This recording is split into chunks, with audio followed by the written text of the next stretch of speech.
माखनलाल चतुर्वेदी पत्रकारिता विश्वविद्यालय, जहां अभ्युदय कार्यक्रम में शामिल हुए हैं सीएम डॉक्टर मोहन यादव।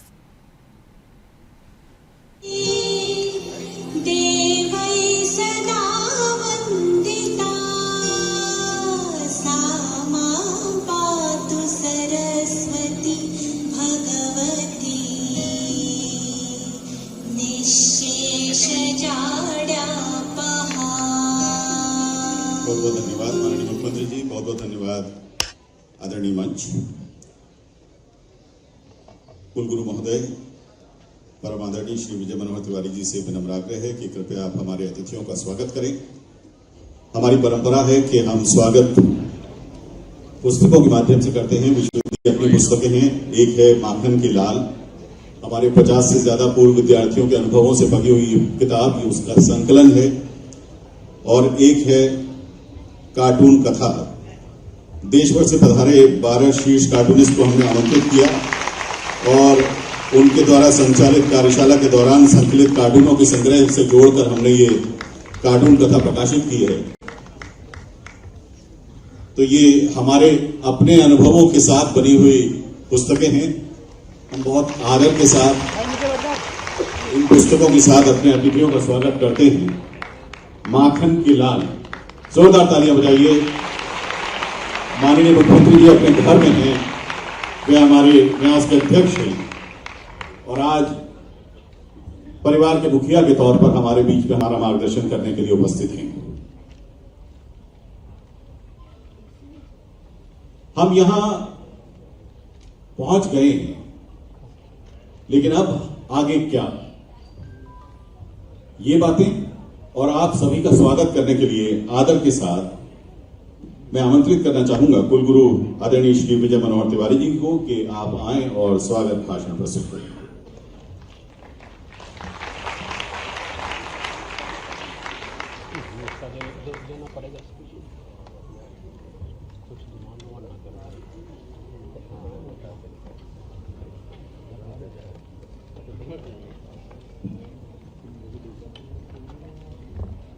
सभी को नमस्कार। इस सत्रारंभ में अभ्युदय 2026 में मैं आप सबका स्वागत करता हूं और हमारे विश्वविद्यालय की महापरिषद के माननीय अध्यक्ष मुख्यमंत्री डॉक्टर मोहन यादव, देश के जाने माने अभिनेता, गीतकार, गायक, लेखक पीयूष जी का भी मैं स्वागत करता हूं और इस सत्र का जो संचालन कर रहे हैं आदरणीय पद्म प्रसाद भंडारी जी, ये मेरे सीनियर हैं। सर, मैं आपका भी बहुत स्वागत करता हूं।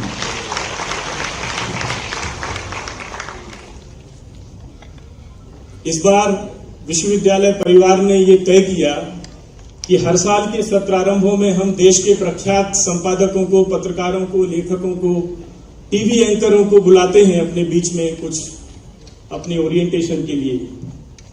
लेकिन इस साल एक नया प्रयोग किया और वो ये है कि विश्वविद्यालय की इन 35-36 वर्षों की यात्रा में जो पढ़कर यहां से निकले हुए हैं, वो देश और दुनिया में मीडिया संस्थानों में, तमाम पीआर एजेंसीज में, विज्ञापन एजेंसियों में, मीडिया प्रबंधन में, सिनेमा में बहुत गजब का काम कर रहे हैं। तो ऐसे 50 विद्यार्थियों का, पूर्व विद्यार्थियों का पहला समूह अगले 3 दिन आपसे रूबरू होने वाला है।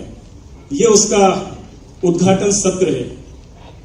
मित्रों, आप सब 20 राज्यों से यहां पढ़ने के लिए आए हैं। मैं 2 ऐसे विद्यार्थियों का आज के दिन उल्लेख करना चाहूंगा जो मध्य प्रदेश की इसी भूमि पर कभी पढ़ने के लिए आप ही की तरह आए थे और जिन्होंने इतिहास में अपना एक स्थान दर्ज किया।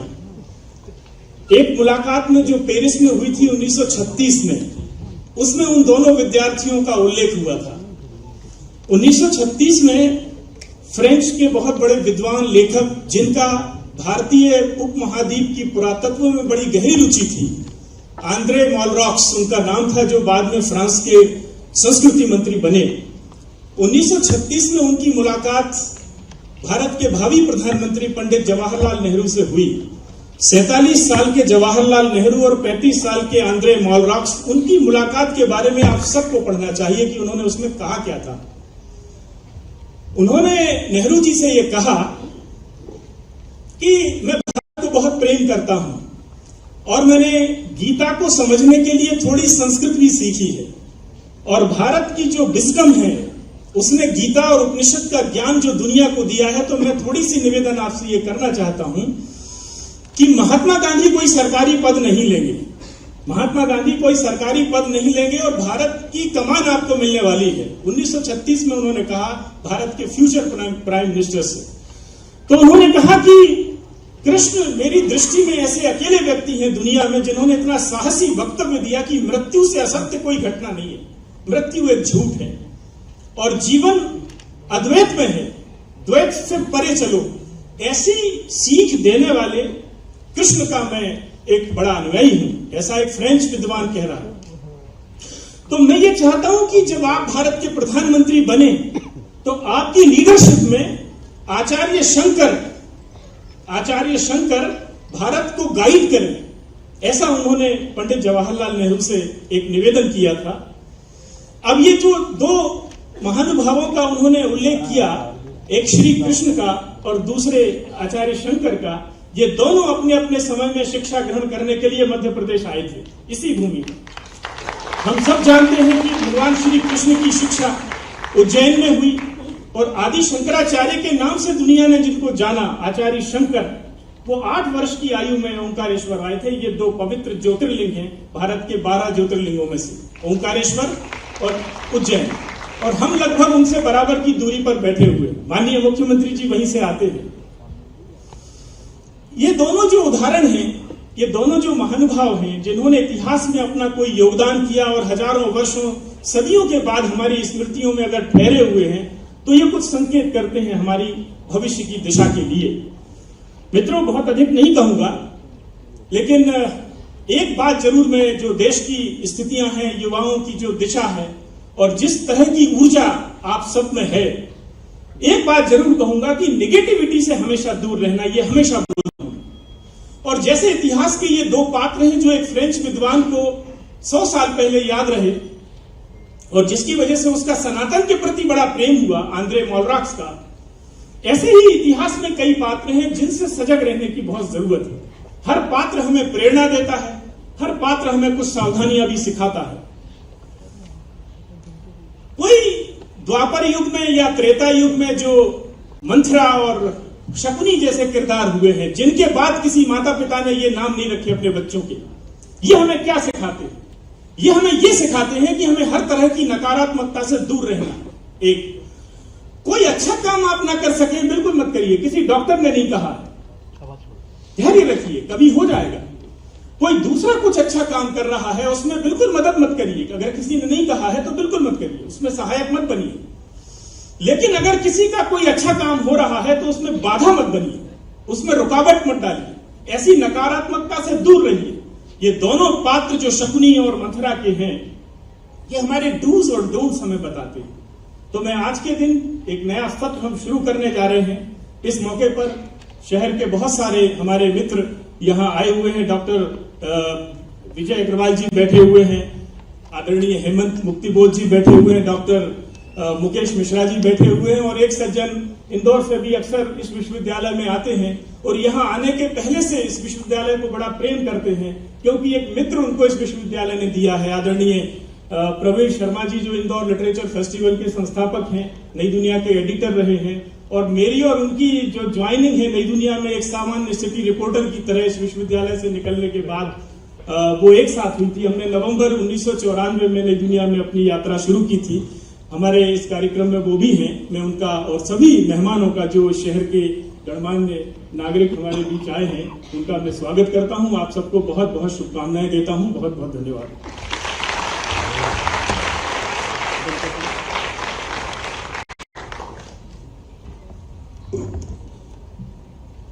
बहुत बहुत धन्यवाद आदरणीय कुलगुरु महोदय श्री विजय मनोहर तिवारी जी। हम कुछ हमारे प्रकाशन हैं, उनका लोकार्पण अब माननीय मुख्यमंत्री जी तथा परम आदरणीय श्री पीयूष मिश्रा जी के करकमलों से कराना चाहते हैं। हिंदी पत्रकारिता के 200 वर्षों पर केंद्रित प्रणाम उदंत मार्तंड दस्तावेज है। इसका शीर्षक है 2 सदी साक्षी। देश भर से पधारे 60 से अधिक संपादकों ने भारत भवन में 3 दिवसीय आयोजन में अपने विचार मंथन के बाद जो हमें ज्ञान दिया उसको हमने संकलित और समाहित करते हुए एक प्रकाशन बनाने का प्रयास किया है विश्वविद्यालय ने। हम माननीय मुख्यमंत्री जी से तथा परम आदरणीय श्री पीयूष मिश्रा जी से निवेदन करेंगे कि आप अपने कर कमलों से इसका लोकार्पण करें, इसका विमोचन करें। 2 सदी साक्षी।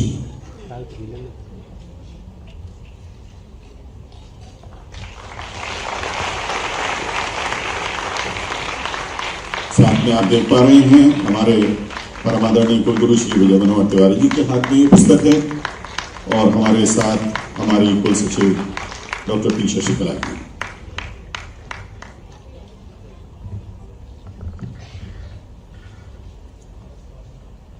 हमारे जो विभिन्न संकाय हैं, डिपार्टमेंट्स हैं, उसके विद्यार्थी अपनी इंटर्नशिप के लिए अलग अलग संस्थानों में जाते हैं।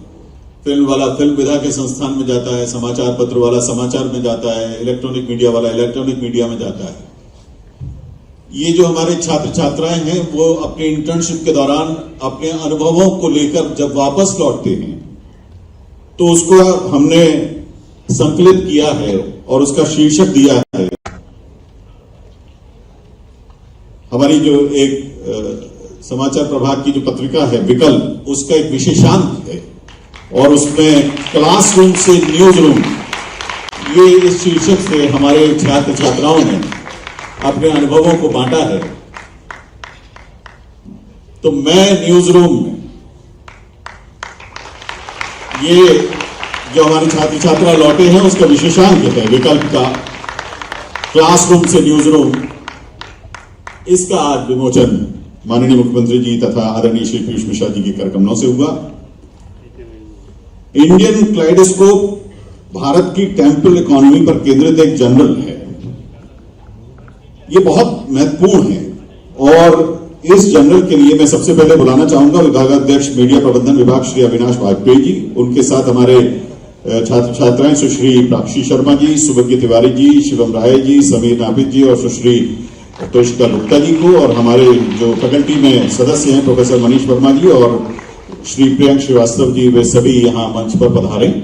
इन लोगों के अनथक प्रयासों से ही ये इंडियन क्लाइडोस्कोप संभव हो सका है।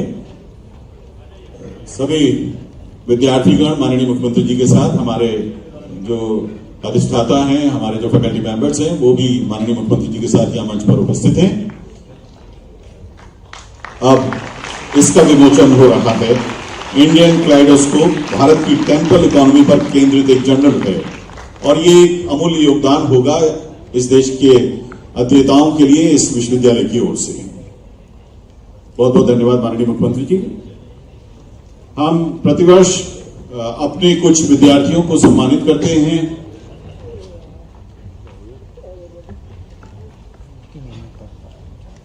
अब हम विद्यार्थियों को यहां आदर के साथ आमंत्रित करेंगे और माननीय मुख्यमंत्री जी से निवेदन करेंगे कि वे विद्यार्थियों का अलंकरण करें। विज्ञापन एवं जनसंपर्क विभाग में सत्र 2024-26 में एमए विज्ञापन एवं जनसंपर्क पाठ्यक्रम में प्रथम स्थान प्राप्त करने वाली छात्रा सुश्री परिधि पुजारी को स्वर्गीय श्री अंबा प्रसाद स्मृति पदक से सम्मानित किया जा रहा है। पुरस्कार स्वरूप 11,000 रुपए की राशि, स्वर्ण पदक एवं प्रमाण पत्र प्रदान किया जा रहा है। सुश्री परिधि पुजारी।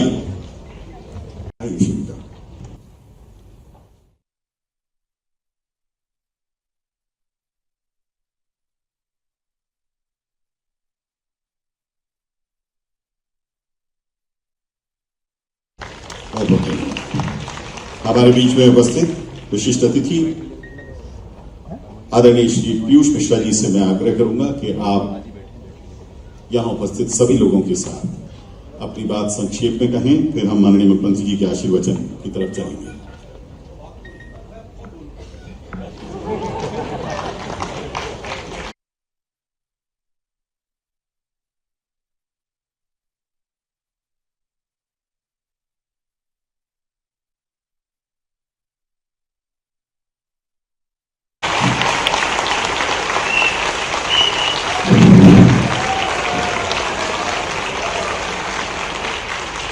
बाद में बोलेंगे ना, मैं ही बोलूँगा उसके बाद, और कोई नहीं बोलेगा। मैं अभी क्या बोलूँ, जनाब मुख्यमंत्री साहब बैठे हुए हैं, बहुत बढ़िया कॉलेज है। भोपाल अपने आप में बहुत गजब है। भोपाल की जो इतना सुरक्षित महसूस करता हूँ मैं, यहाँ 83 से जब डी गांधी जी थे, आप लोग तो जानते नहीं होंगे, हमारे थे, तो वो भारत भवन उस वक्त जिंदा थी। तब से हमारा एनएसडी में पढ़ रहा था मैं, तो हमारा 3rd ईयर में एक टूर होता है किसी जगह जाके जो है वहाँ का फोक फॉर्म पढ़ने का, और उसी फोक फॉर्म में प्रोडक्शन तैयार करने का। तो हमारा फोक फॉर्म था माछ और बनवाड़ी, तो हम यहाँ पर आए थे भारत भवन। तो उस वक्त की यादें हैं भोपाल की, बहुत ही खूबसूरत यादें, बहुत बढ़िया जगह है यार, इतनी बढ़िया जगह है। खान पान, रहन सहन, लोग क्या सदाचार है, क्या कितनी गर्म जोशी से मिलते हैं, क्या गालियां हैं, अरे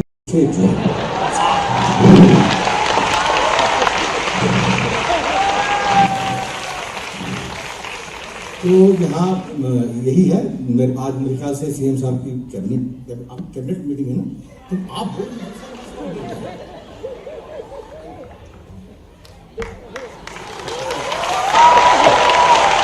तब तक आपकी तालियां बजें जब तक माननीय मुख्यमंत्री जी बोलना शुरू न कर दें। बहुत आदर के साथ आमंत्रित हैं हमारी शासी परिषद के अध्यक्ष परम आदरणीय माननीय मुख्यमंत्री महोदय डॉक्टर मोहन यादव जी। अभ्युदय माखनलाल विश्वविद्यालय के इस शुरुआती उद्घाटन सत्र में अभी माननीय पीयूष जी ने बहुत संक्षिप्त में अपनी बात कही है। जोरदार अभिनंदन मध्य प्रदेश सरकार की ओर से भी, विश्वविद्यालय परिवार की ओर से भी।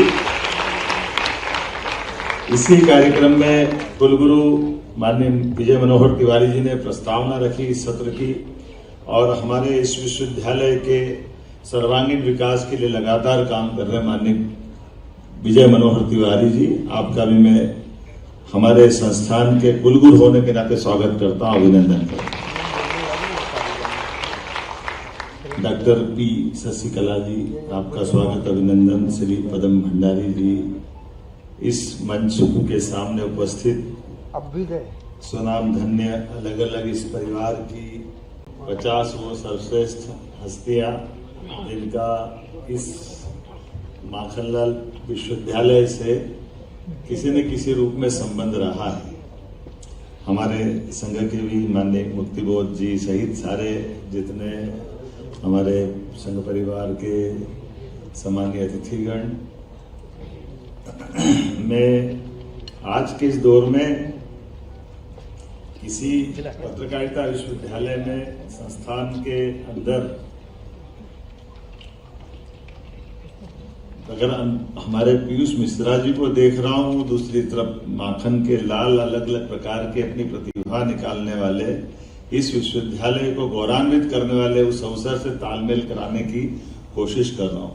शायद 36 साल हुए हैं इस विश्वविद्यालय, लेकिन आज तक किसी विद्यार्थी से आपस में 36 का आंकड़ा नहीं हुआ है। ये प्रेम का संबंध बना है, और ये वाकई विश्वविद्यालय की अपनी एक बहुत अच्छी साख भी है, बहुत अच्छी धाक भी है। आज के जमाने में विश्वविद्यालय के अंदर बात कर रहे हैं वो अलग बात है, अदरवाइज आज social media, print media, electronic media, तमाम प्रकार के मीडिया और मीडिया की ताकत का एहसास कितने प्रकार से हजारों हजार साल से होता आया है। कितने उदाहरण है इसके, कितनी प्रकार की बातें। मैं आज सुबह सुबह थोड़ी देर के लिए लौकुश की वो रविंद्र जैन की कथा सुनाते हैं कविता कृष्णमूर्ति के माध्यम से, वो भजन सुन रहा था और मन में कल्पना कर रहा था कि माता सीता के 2 लाल वाल्मीकि धाम में तो हो गए, लेकिन भगवान राम को अपनाना है, उनके पिता से परिचित कराना है। तो उस समय तो कोई मीडिया नहीं था, कितनी चुनौती थी, और उस चुनौती के बीच में भी उनके बच्चों को अपने तक पहुंचाने के लिए कहाँ वाल्मीकि जी के ध्यान में आया होगा कि वो रामायण पूरी इनको सुनाए, और रामायण में वो संगीतबद्ध होकर इतना बढ़िया स्वर के साथ अयोध्या तक पहुंचाया। और अयोध्या में वो गा कर, आप बताओ, वो तो महाराज है, राजा धीराज है भगवान राम, तो एकदम उनके दरबार तक कैसे पहुंचे? तो ये वाइब्रेशन कहां से आ रही है? जनता के बीच में से वो कैसे कैसे बात पहुंची होगी, कितनी मेहनत हुई होगी, कितना प्रकार का उनका वो दौर हुआ होगा। लेकिन वाकई में लोग उसने अपनी पूरी रामायण गा गा करके वाल्मीकि जी के माध्यम से भगवान राम का अतीत का सारा स्वर्णिम पक्ष वो भी समाज के सामने लाए। मुझे लगता है पत्रकारिता की श्रेणी में मैं पत्रकार तो नहीं हूं, लेकिन कल्पना कर रहा हूं कि अपनी बात को पहुंचाने का उस काल का क्या प्रयोग हुआ होगा। और ऐसे ही काल भगवान कृष्ण के काल की भविष्यवाणी, और भविष्यवाणी में नारद जी से पत्रकारिता तो जुड़ती है, लेकिन ये कोई नारद जी से तो पूछने गया होगा कि भाई बताओ आपने ये पाप क्यों किया जो भगवान कृष्ण की सीधी सीधी गिनती 8वीं संतान की थी, और आपने ये जो अबोध बच्चे जिनने आंख भी नहीं खोली उनको सबको मरवाने का पाप क्यों कर दिया? और आप दिन भर नारायण नारायण बोलते तो आप भगत हो कि भगवान के भगत होने के बाद भी बच्चों के प्रति जो आप भाव रखते वो थोड़ा तालमेल नहीं जमता भक्ति के साथ में? ये तो आपने खून कर दिया। तो नारद जी, मैं कल्पना कर रहा हूं नारद जी ने जो जवाब दिया होगा वो जवाब क्या हो सकता है? तो जवाब शायद ये भी हो सकता है कि नारद जी ने कहा कि मैं तो भक्ति कर रहा था भाई। तो मैं भक्ति कैसे कर रहा है? मतलब भक्ति ऐसे कर रहा हूं कि जब भगवान प्रकट होते तो सरलता से थोड़ी होते हैं। भगवान के लिए हमारी मन की भावना भी तो ऐसी होना चाहिए। तो भगवान की भक्ति के कारण से, चूंकि कंस अगर सहज रूप से एक ही बच्चे को मारता तो हो सकता है कि कंस की वो क्रूरता दब जाती। तो कंस का जो अपना अंदर का चरित्र उसको बाहर लाने के लिए एक रचना बनी। उस रचना के बलबूते पर कंस बच्चे बच्चे का दुश्मन है, त्राहिमाम सारा संसार करने लग गया। कोई अबोध बच्चे को निकलते हुए कोई मारता है क्या? और मारने के तरीके भी कैसे? नवजात बच्चा उसके माँ बाप के सामने बाहर खंबे पे मार के उसका पूरा खून हो जाए, कल्पना करना कितना कठिन। तो एक राजा के प्रति जो एक क्रूरता का जो समय लाने के लिए वो जो उनने अपनी रचना बनाई, वो एक तरह से भगवान कृष्ण की पैदा होने की पहले की कहानी से भगवान के प्रति आस्था श्रद्धा, भगवान अब प्रकट हो जाओ, इस क्रूर शासन से अंत कराओ, वो जो उनने कल्पना की होगी। मैं समझता हूं कि ये कल्पना तो उस समय की, लेकिन आजादी के समय वीर सावरकर जी ने अपने बलबूते पर एक पत्रकार का रोल क्या हो सकता है, ये हमारे आजादी के पहले के पत्रकारों का कितना बड़ा उदाहरण है, जो अपनी पत्रकारिता के बलबूते पर अपना सही इतिहास लिखने के लिए लंदन पढ़ने जाते हैं। लेकिन लंदन में पढ़ने के साथ वो बड़ा काम क्या करते हैं? वो बड़ा काम स्थापित करते हैं कि नहीं, हमारा ये 1857 का जो युद्ध है उस युद्ध का सही पक्ष आना चाहिए। वो भी उस समय अंग्रेजों के उनके संपन्न और शक्तिशाली राज्य के उस इंग्लैंड वाले हिस्से में जाकर करने की हिम्मत, ये पत्रकार की हिम्मत है, जो वहां वो लिख करके उस काल को सबके सामने लाते कि 1857 का ये स्वतंत्रता समर है, ये विद्रोह नहीं। और उसके बलबूते पर बात का जीवन भी, वीर सावरकर का जीवन हम उनको इस माध्यम से धन्य कर सकते हैं, जब उनने अपने पे काला पानी की एक बार नहीं 2-2 बार सजा पाने के बावजूद भी। वैसे वीर सावरकर जी का शरीर तो हमको लगता है कोई बहुत एक तरह से भगवान की दया है, अंदर की ताकत बहुत थी, लेकिन उनकी इच्छा शक्ति का परिणाम। और वीर सावरकर जी का ही एक पक्ष दब जाता है जो पत्रकारिता के माध्यम से हम देखना चाहते हैं। आज जो हम संसद, जिसको संसद कहते हैं, विधेयक, विधायक, सांसद, ये सब अपनी राष्ट्रभाषा में होना चाहिए। और ये आजादी आई रही है, लेकिन ये हिंदी के भाषा परिभाषित होकर समाज में प्रतिष्ठित होना चाहिए। ये बड़ा अभियान राष्ट्रभाषा का जो चलाया, जो माखनलाल जी ने चलाया, वही तो भावना से वीर सावरकर के माध्यम से आया। तो ये हिंदी के इतने बड़े बड़े सुनाम धन्य पत्रकारों की लंबी परंपरा है। मुझे इस बात की प्रसन्नता है, दूसरा दौर फिर आया जब आपातकाल लगाया गया, और आपातकाल के दरमियान भी जिस प्रकार से आपातकाल का विरोध करके समाचार पत्रों ने अपना पहला पन्ना खाली रख करके और जो संघर्ष की अलग जगाई, जिसके कारण से दुनिया का सबसे बड़ा लोकतांत्रिक देश दुनिया के सामने, मुझे इस बात की प्रसन्नता है। आप सबका वंदन करता हूं, अभिनंदन करता हूं। आप उत्कृष्ट मार्ग पर हैं, आपके सबके प्रति शुभकामना। और इसमें भी हमने भगवान कृष्ण का वो काल केवल सुना है, जिनमें बहुत सारे गुणों के आधार पर 64 कला, 14 विद्या, उन्होंने दुनिया के बीच अपनी पहचान बनाई। लेकिन हमारे राज्य को गौरवान्वित करने वाले मिश्रा जी भी मौजूद है, जोरदार अभिनंदन इनका भी, जिनके माध्यम से आज भी हमको गौरवान्वित करते। जब आपका वो फिल्म आरंभ है प्रचंड का गीत की पंक्तियां सुनते हैं तो वाकई आनंद आ जाता। मन करे सो प्राण है, जो मन करे सो प्राण ले। मैं तो कविता भी नहीं बोल पाऊंगा, लेकिन आपने लिखा भी है, गाया भी है। जोरदार अभिनंदन करें आज के लिए, हमारे लिए इस दौर के सर्वाधिक रूप से सशक्त और मध्य प्रदेश के लिए सौभाग्य की बात। मध्य प्रदेश में आजादी के पहले कवि प्रदीप मध्य प्रदेश का गौरवान्वित करते उज्जैन से निकलकर, जहां वो अपने गीतों के भाव से, क्या उस समय भी उनने लिखा था, जो गीतों की पंक्तियों के बलबूते पर एकमात्र ऐसे कवि थे जिनको अंग्रेजों ने सजा सुनाई, उनको जेल में डालने का प्रयास हुआ। लेकिन हमारे साहित्यकार पत्रकार ना उस समय डरे गीत का, ना आज डर रहे हैं। लेकिन ये बात सही है, लोकतंत्र के लिए इसी मार्ग की अत्यंत आवश्यकता भी है।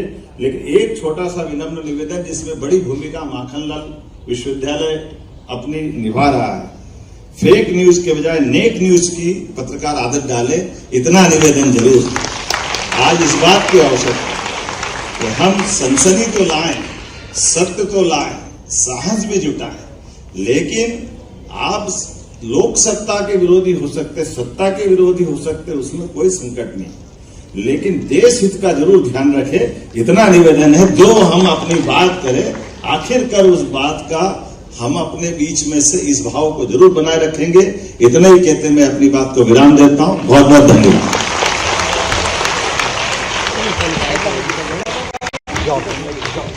बहुत धन्यवाद परमादरणीय माननीय मुख्यमंत्री महोदय डॉक्टर मोहन यादव जी। आभार के दो शब्द कहने के लिए आदर के साथ आमंत्रित हैं परम आदरणीय कुल सचिव महोदय प्रोफेसर डॉक्टर पी शशिकला जी। माननीय मुक्तिबोध जी सहित सारे का इस